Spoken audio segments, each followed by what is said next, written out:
இப்ப என்னப்ப டைம் ஆயிட்டு என்ன எந்திரிக்காம இருக்கா? என்னாச்சு? உடம்பா சரியில்லை? ஆமாங்க, உடம்பு சரியில்லைங்க. ரொம்ப முடியலையப்ப. சரி நான் வேணா சமைக்கிட்டேன் இன்னைக்கு. நீ கொஞ்சம் ரெஸ்ட் அடிக்கியா?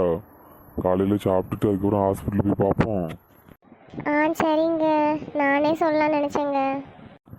சரி முதல்ல பாத்திரத்தை கழுவிட்டு அவளுக்கு ஒரு காப்பியை போட்டு கொடுப்போம். என்னம்மா தூங்கிட்டியோ? இந்த காப்பி கொண்டு வந்திருக்கேன், கொஞ்சம் குடிச்சிட்டு தூங்குமா. தலை வர வலிக்குதுங்க. சரி நீங்கள் வச்சுட்டு போங்க, நான் அப்புறமா குடிக்கிறேன். சரிம்மா நான் இதில் வச்சுட்டு போகிறேன், குடியேன நான் போய் சமைக்கிறேன்.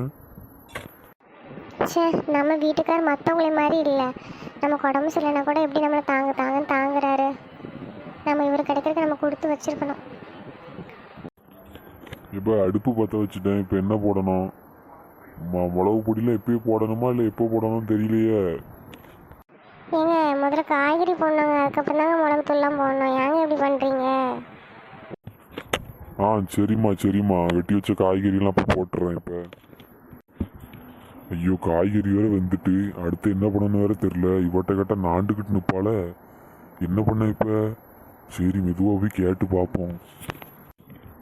காய்கறி வந்துட்டு அடுத்தது என்னம்மா சேர்க்கணும்? அடுத்து நீங்கள் எடுத்து வச்ச மசாலாலாம் போடுங்க. அதுக்கப்புறம் கொஞ்ச நேரம் கொதிக்க விடுங்க. சரிம்மா போட்டேம்மா. குழம்பு கொதிச்சுட்டுமா, இறக்கி வச்சிருட்டா?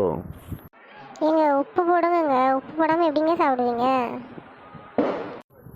உப்பு போட்டு இறக்கிட்டம்மா. அடுத்தது என்ன பண்ணுறது? எடுத்துகிட்டு வந்து கொட்டுங்க என் தலையில். உப்பு போடணுமா அது போடணுமான்னு என்கிட்ட கேட்டு சமைக்கிறதுக்கு நானும் சமைச்சிருப்பேனே. இதுக்கு தான் நீங்கள் என்ன ரெஸ்ட் எடுக்க சொன்னீங்களா? நல்லா எடுத்து போங்க ரெஸ்ட்டு.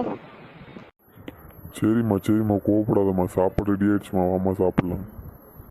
நீ இருமா, நான் சாப்பாடு எடுத்துகிட்டு வரேன். சாப்பிட்டுட்டு ஹாஸ்பிட்டலுக்கு கிளம்புவோம்.